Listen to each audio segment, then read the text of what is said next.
गठबंधन को लेकर चल रही बयानबाजी के बीच बड़ी खबर है। आपको बता दें कि जेजेपी ने चंडीगढ़ में विधायक दल की बैठक बुलाई है। आपको यह भी बता दें कि दोपहर 1:30 बजे डेप्यूटी सीएम के आवास पर यह मीटिंग होनी है। जेजेपी के राष्ट्रीय अध्यक्ष डॉक्टर अजय सिंह चौटाला इसकी अध्यक्षता करेंगे।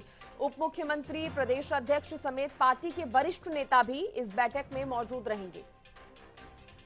एक तरफ गठबंधन को लेकर बयानबाजियां हो रही हैं, तमाम कयास लगाए जा रहे हैं। इस बीच जेजेपी ने चंडीगढ़ में एक बैठक बुला ली है। विधायक दल की यह बैठक है। 1:30 बजे डेप्यूटी सीएम के आवास पर ही यह बैठक होनी है और जेजेपी के राष्ट्रीय अध्यक्ष डॉक्टर अजय सिंह चौटाला इस बैठक की अध्यक्षता करने जा रहे हैं। जेजेपी के राष्ट्रीय अध्यक्ष डॉक्टर अजय सिंह चौटाला इसकी अध्यक्षता करेंगे। साथ ही आपको बता दें कि उप मुख्यमंत्री, प्रदेश अध्यक्ष समेत पार्टी के वरिष्ठ नेता मौजूद रहेंगे इसमें।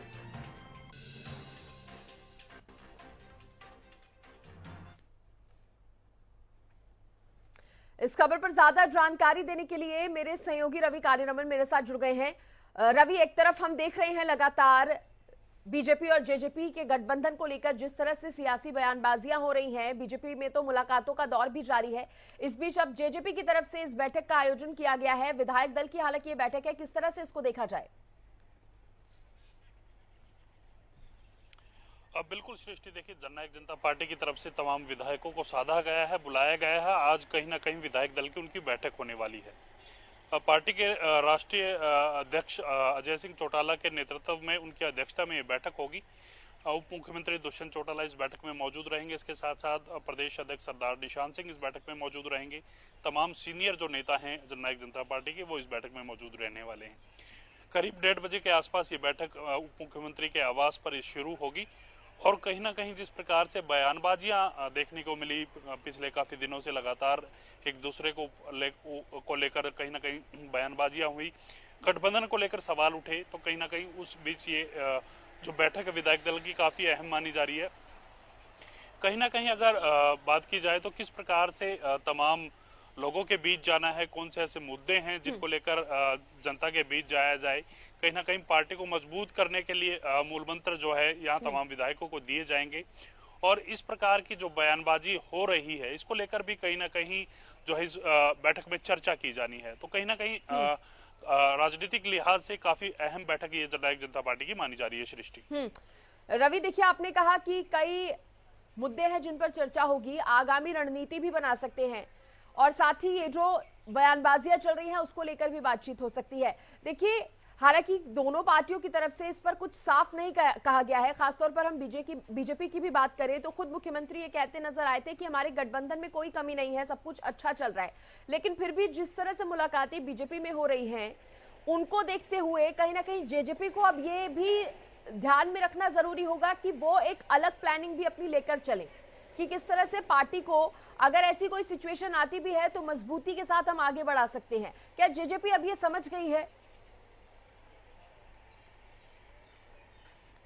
बिल्कुल सृष्टि, देखिए जिस प्रकार की बयानबाजी पिछले दिनों हुई है तो उसको लेकर कहीं ना कहीं दोनों ही पार्टियां, चाहे जननायक जनता पार्टी की बात करें चाहे भारतीय जनता पार्टी की बात करें, दोनों ही पार्टियां अपने स्तर पर अपनी तैयारियां करने में जुटी हुई हैं।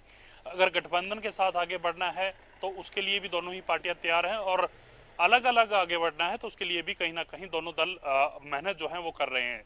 डिप्टी सीएम दुष्यंत चौटाला के आपने पिछले काफी दिनों के दौरे देखे होंगे, लगातार वो भी फील्ड में सक्रिय हैं। इधर मुख्यमंत्री खुद जनसंवाद कार्यक्रम जो है वो कर रहे हैं।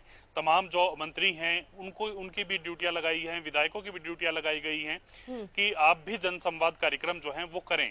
तो वहीं कहीं ना कहीं जननायक जनता पार्टी भी इस प्रकार के कोई कार्यक्रम शुरू कर सकती है और कहीं ना कहीं उन पर चर्चा कर सकती है किस प्रकार से लोगों के बीच जाना है।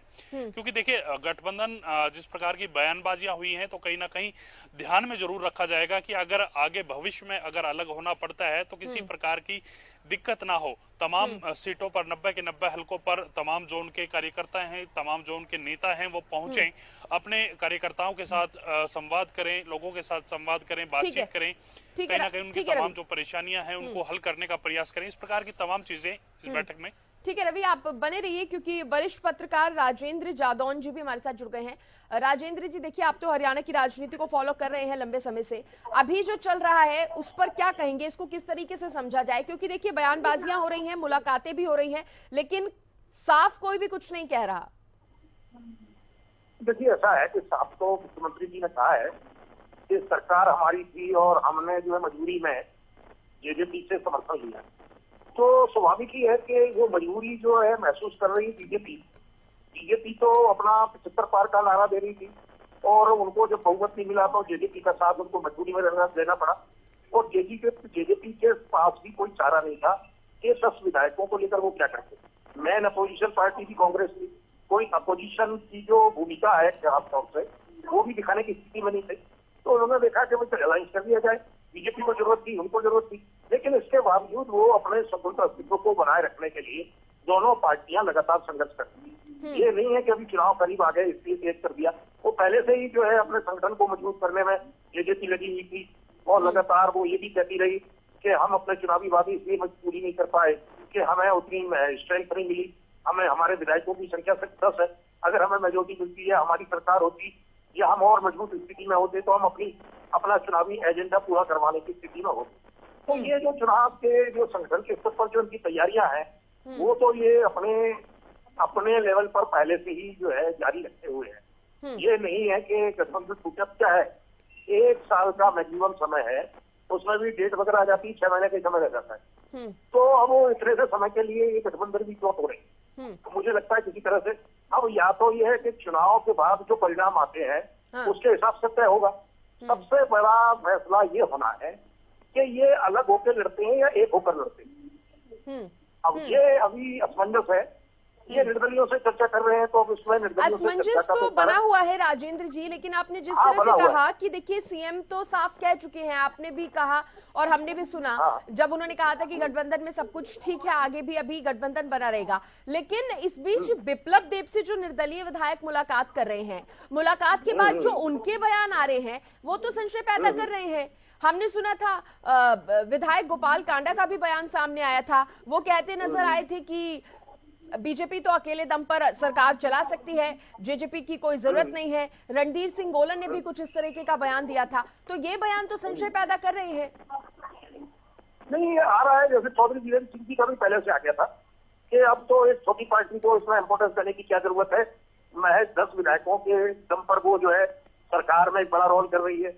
वो इस तरह के बयान भी आए थे, फिर उजाला सीट को लेकर भी आ गया। तो चल रहा है, मुझे ऐसा लगता है कि ये अलग अलग चुनाव लड़ने की स्थिति में आ गए। तो क्या निर्दलियों से बातचीत का कारण ये नहीं है कि ये गठबंधन तोड़ने अभी जा रहे हैं बीजेपी। निर्दलियों से बातचीत ये भी हो सकती है, कुछ निर्दलीय ऐसे भी हैं कि जो निर्दलीय इसलिए हो गए कि उनको बीजेपी का टिकट नहीं मिला था उस समय जी। तो ये सब ऐसे कारण भी हो सकते हैं कि उनको वापस जो है पार्टी फोल्ड में लाने की तैयारी हो। कुछ इस तरह से ये भी हो सकता है। गठबंधन निकट भविष्य में नहीं टूटने वाला, लेकिन ये फैसला होना है कि ये मिलकर लड़ेंगे अलग लड़ेंगे।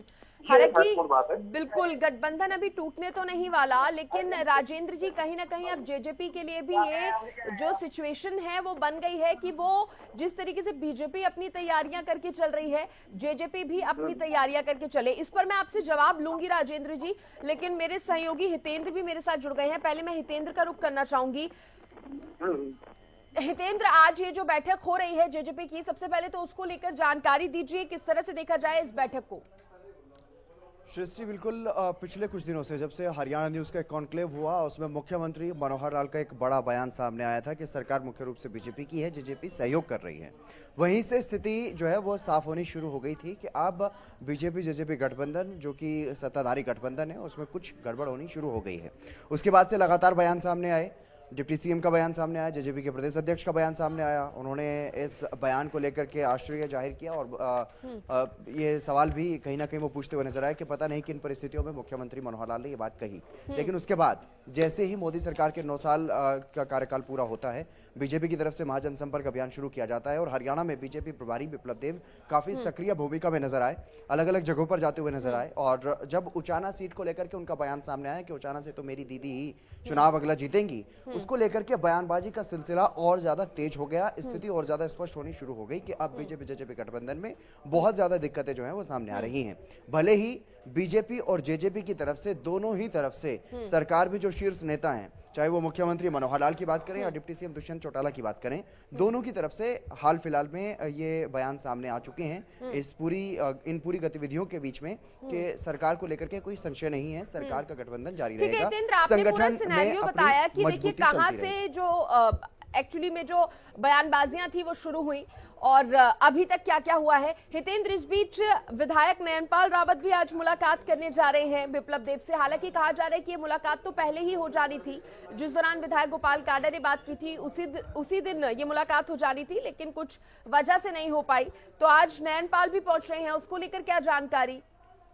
बिल्कुल सृष्टि, मैं वही बता रहा था कि जैसे ही बीजेपी प्रभारी के बयान को लेकर के विवाद शुरू हुआ और जेजेपी की तरफ से प्रतिक्रियाएं आनी शुरू हुई, तो हरियाणा बीजेपी के प्रभारी और ज्यादा एक्टिव हुए। उन्होंने सीधे तौर पर सभी निर्दलियों को बुलाया, जिन भी निर्दलीय विधायकों का सरकार को समर्थन है उन सभी को बुलाया गया, जिसमें से 4 पहले दिन गए।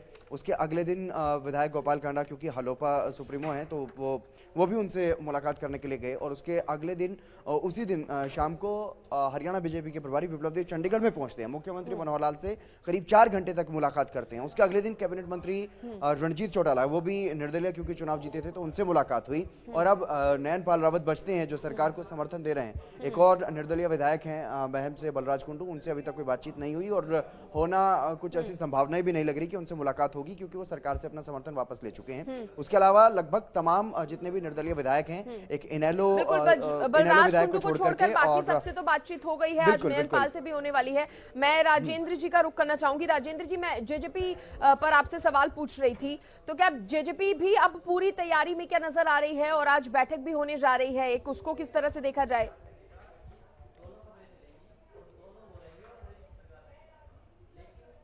संपर्क शायद यहां पर टूट गया है राजेंद्र जादौन जी से। मेरे सहयोगी रवि मेरे साथ बने हुए हैं। रवि, आज दिल्ली में भी एक बैठक हो रही है, नयनपाल मुलाकात करेंगे, तो दूसरी तरफ जेजेपी की भी ये मीटिंग होने वाली है। बात अगर जेजेपी की करें तो जादौन जी से भी मेरा सवाल यही था कि अब जेजेपी इस बात को समझ रही है कि हमें भी अपने आप को एक इंडिविजुअल तौर पर मजबूत रख के चलना है। भले ही गठबंधन अभी सुरक्षित है, लेकिन आगे आने वाले समय पर के लिए कुछ कहा नहीं जा सकता।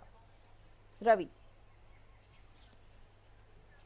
बिल्कुल सृष्टि, देखिए कहीं ना कहीं जिस प्रकार से मुख्यमंत्री दुष्यंत चौटाला की गतिविधियां फिलहाल इन दिनों पिछले 1-1.5 महीने के अगर जिक्र किया जाए, पिछले 1-1.5 महीने की अगर बात की जाए, तो जिस प्रकार से वो कार्यक्रम कर रहे हैं, पूरे प्रदेश में जा रहे हैं, कहीं ना कहीं एक दिन में 30-30, 25-25 जो कार्यक्रम है वो उनके द्वारा किए जा रहे हैं। तो कहीं ना कहीं निश्चित तौर पर जननायक जनता पार्टी ये सोच रही है कि आने वाले जो समय है, चाहे लोकसभा चुनाव की बात करें चाहे विधानसभा, हालांकि तमाम जो चीजें हैं वो लोकसभा चुनाव में क्लियर हो जानी है कि मिलकर आगे बढ़ना है या नहीं बढ़ना।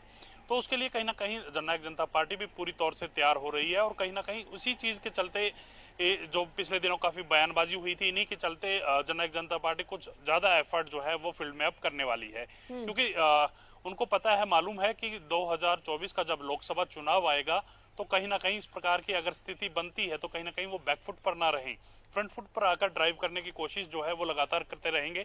और इसी के चलते तमाम तरह की जो गतिविधियां फिलहाल देखने को मिल रही हैं, चाहे हम बात करें दुष्यंत चौटाला की या फिर दिग्विजय चौटाला फिलहाल इन दिनों राजस्थान चुनाव को लेकर कहीं ना कहीं राजस्थान के दौरों पर है। दुष्यंत चौटाला हरियाणा में लगातार सक्रिय जो है वो लगातार नजर आ रहे हैं और तमाम जो हल्के हैं 90 के 90 हल्कों में जाने का प्रयास वो एक बार कर रहे हैं। तो कहीं ना कहीं यही जो है तमाम चीजें हैं दिखाई देती हैं कि 2024 का जब लोकसभा चुनाव होगा तो उसके लिए दोनों ही पार्टियां चाहे मिलकर के आगे बढ़ना पड़े उसमें भी कोई दिक्कत नहीं आएगी, और चाहे अलग अलग आगे बढ़ना पड़े तो उसमें भी कोई किसी प्रकार की दिक्कत ना हो।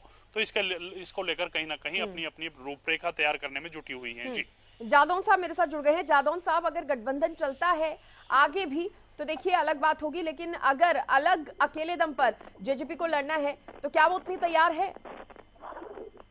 नहीं, अब ये देखिए तैयारी तो ये कर रहे हैं, अपने आप को ये दांव पर ही लगाएंगे। अब हर चुनाव एक दांव ही होता है, लेकिन अब जिस तरह से इन्होंने भारतीय जनता पार्टी के साथ पावर शेयर की और भारतीय जनता पार्टी की जो पॉलिसी थी वो पूरे 5 साल उन पॉलिसी पर ही काम हुआ है। एक तरह से मुख्यमंत्री का इनके फेवर में ही चला गया वो बयान। अगर ये स्वतंत्र लड़ते हैं तो ये मैसेज चला गया कि भाई भारतीय जनता पार्टी की सरकार थी, उन्होंने जो किया, हम तो सहयोगी थे, तो ये जाके स्वतंत्र रूप से अपनी पॉलिसीज पर वोट मांग सकते हैं। और उन्होंने ये भी कह दिया कि हमारी और उनकी पॉलिसी अलग है। तभी तो मुख्यमंत्री का उस समय जब इन्होंने गठबंधन किया था तब ये बयान था कि हमारा तो इनके साथ पुराना चला रहा है, खासतौर से इनेलो के टाइम से, क्योंकि इनेलो के साथ ये अलायंस में थी, बीजेपी अलायंस में रह के इन्होंने सरकार बनाई थी। तो अब ये है कि राजनीति में सब वैसे ही चलता है मौसम के साथ, जैसा मौसम बदला वैसे ही लोग जो है अपना जो है बयान बदल लेते हैं। तो अब ऐसा लग रहा है कि इनको अलग होना है तो ये इस तरह की बात करनी शुरू कर दी इन्होंने कि ये तो भारतीय जनता पार्टी की सरकार थी। अब उनको लगता है कि शायद सरकार का पूरा क्रेडिट हम अपने पास ही रखें, या तो ये लगता है उनको, और जेजेपी ना ले जाए और फिर अपनी सीटें बढ़ा ले तो फिर हमें समझौता और हमारा लॉसेज हो जाएंगी, या तो ये लगता है उनको। देखिए राजनीति में क्या है कि जो समझौते तो हो जाते हैं। राजेंद्र जी उतना आसान होगा गठबंधन से अलग होना? बीजेपी के लिए उतना आसान होगा गठबंधन से अलग होना? अब देखिए ये तो चुनाव तक तो और क्या माहौल बनता है, बाकी तो इनके नेगेटिव एस्पेक्ट भी बहुत है। एंटी इनकम्बेंसी भी है, किसान आंदोलन के हैं, सरपंचों का आंदोलन है, और कई तरह की जो है और कई मुद्दे हैं बहुत सारे। तो उनको लेकर जो है ये वृद्धावस्था पेंशन कटना और ये बीपीएल कार्ड राशन कार्ड जो है छटना, ये सब मुद्दे जो है ना, सब जो नेगेटिव पॉइंट है वो सब एक तरह से करेक्ट होते और एंटी इनकम्बेंसी का निर्माण करते। ये एंटी इनकम्बेंसी तो बीजेपी को नुकसान पहुंचाएगी। अब ये देखते हैं कि अगर ये वोटों का बंटवारा रोकने के लिए समझौता करके चलते हैं तो ठीक है। बिल्कुल, पहलू तो बहुत हैं और जिस तरह से आपने कहा मौसम बदलता है तो बयानबाजियां भी बदल जाती है। आगे क्या होता है ये तो वक्त बताएगा। फिलहाल बहुत शुक्रिया राजेंद्र जांदोन जी आपका, रवि कालेरमन आपका भी, और हितेंद्र आपका भी बहुत शुक्रिया जुड़ने के लिए।